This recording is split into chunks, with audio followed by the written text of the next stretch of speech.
اعوذ باللہ من الشیطان الرجیم بسم اللہ الرحمن الرحیم رب اشرح لی صدری ویسر لی امری واحلل عقدۃ من لسانی یفقہوا قولی رب زدنی علما رب زدنی علما رب زدنی علما۔ سورہ بقرہ کا مطالعہ کر رہے ہیں ہم تفہیم القرآن سے۔ اس میں ہمارے 31 رکوع کمپلیٹ ہو چکے تھے اور 242 آیات۔ آج اس کے آگے ہم 32ویں رکوع کا مطالعہ کریں گے۔ فرمایا جا رہا ہے الم تر الی الذین خرجوا من دیارہم وهم الوف حذر الموت فقال لهم اللہ موتوا ثم احیاهم ان اللہ لذو فضل علی الناس ولکن اکثر الناس لا یشکرون۔ تم نے ان لوگوں کے حال پر بھی کچھ غور کیا جو موت کے ڈر سے اپنے گھر بار چھوڑ کر نکلے تھے اور ہزاروں کی تعداد میں تھے۔ اللہ نے ان سے فرمایا مر جاؤ، پھر اس نے ان کو دوبارہ زندگی بخشی۔ حقیقت یہ ہے کہ اللہ انسان پر بڑا فضل فرمانے والا ہے مگر اکثر لوگ شکر ادا نہیں کرتے۔ اب اس رکوع سے یہاں پہ ایک دوسرا ہمارا ٹاپک سٹارٹ ہو رہا ہے اور دوسرا ہمارا سلسلہ تقریر شروع ہوتا ہے، جس میں مسلمانوں کو اللہ کی راہ میں جہاد اور مالی قربانیاں دینے پر ابھارا گیا ہے اور انہیں ان کمزوریوں سے بچنے کی ہدایت فرمائی گئی ہے جس کی وجہ سے آخر کار بنی اسرائیل زوال اور انحطاط سے دوچار ہوئے۔ اس مقام کو سمجھنے کے لیے یہ بات پیش نظر رہنی چاہیے کہ مسلمان اس وقت مکے سے نکالے جا چکے تھے، ڈیڑھ سال سے مدینے میں پناہ گزین تھے اور کفار کے مظالم سے تنگ آ کر خود بار بار مطالبہ کر چکے تھے کہ ہمیں لڑنے کی اجازت دی جائے، مگر جب انہیں لڑائی کا حکم دے دیا گیا تو اب ان میں سے بعض لوگ کسمسا رہے تھے، جیسا کہ 26ویں رکوع کے آخر میں ارشاد ہوا ہے۔ اس لیے یہاں بنی اسرائیل کی تاریخ کے 2 اہم واقعات سے انہیں عبرت دلائی گئی ہے۔ اب یہاں پہ یہ اشارہ جو ہے یہ کہ ان سے کہا گیا کہ اللہ نے فرمایا کہ مر جاؤ، پھر ان کو جو ہے نا دوبارہ زندگی بخشی گئی، ثم احیاہم۔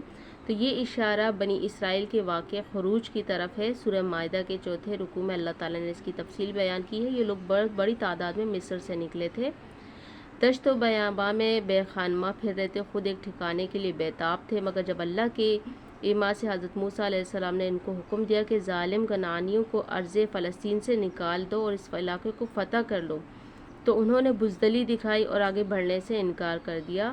آخرکار اللہ نے انہیں 40 سال تک زمین میں سرگرداں پھرنے کے لیے چھوڑ دیا، یہاں تک کہ ان کی ایک نسل ختم ہو گئی اور دوسری نسل صحراؤں کی گود میں پل کر اٹھی۔ تب اللہ تعالیٰ نے انہیں کنعانیوں پر غلبہ عطا فرمایا۔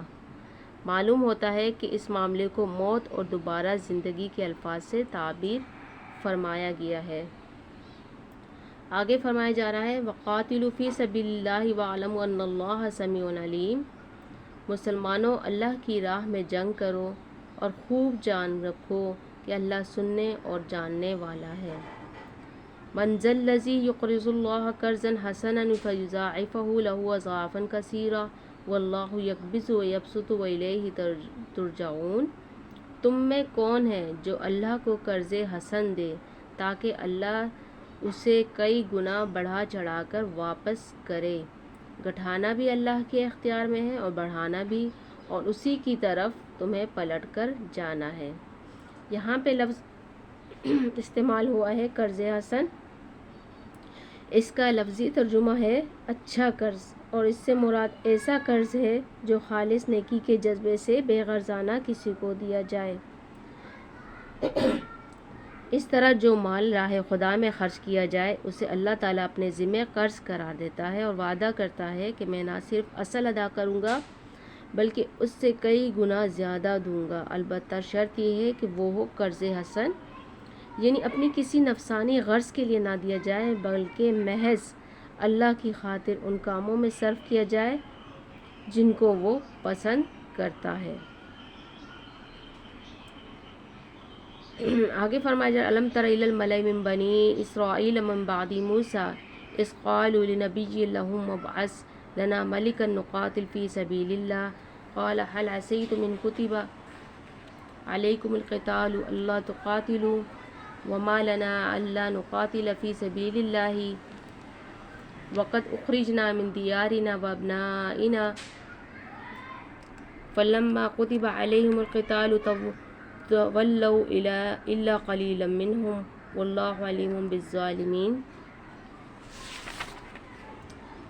پھر تم نے اس معاملے پر بھی غور کیا جو موسیٰ کے بعد سرداران بنی اسرائیل کو پیش آیا تھا۔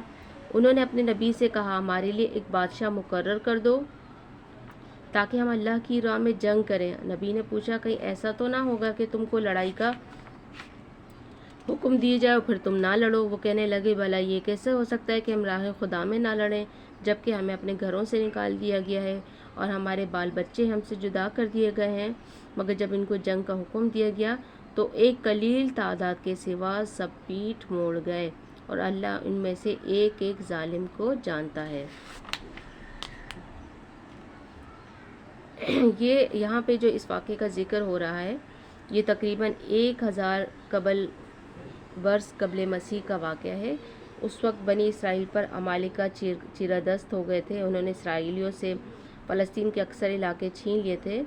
سموئیل نبی اس زمانے میں بنی اسرائیل کے درمیان حکومت کرتے تھے، مگر بہت بوڑھے ہو چکے تھے۔ اس لیے سرداران بنی اسرائیل نے یہ ضرورت محسوس کی کوئی اور شخص ان کا سربراہ ہو جس کی قیادت میں وہ جنگ کر سکے۔ لیکن اس وقت بنی اسرائیل میں اس قدر جاہلیت آ چکی تھی اور وہ غیر مسلم قوموں کے طور طریقوں سے اتنے متاثر ہو چکے تھے، خلافت اور بادشاہی کا فرق ان کے ذہنوں سے نکل گیا تھا۔ اسی لیے انہوں نے جو درخواست کی وہ خلیفہ کے تقرر کی نہیں بلکہ ایک بادشاہ کے تقرر کی تھی۔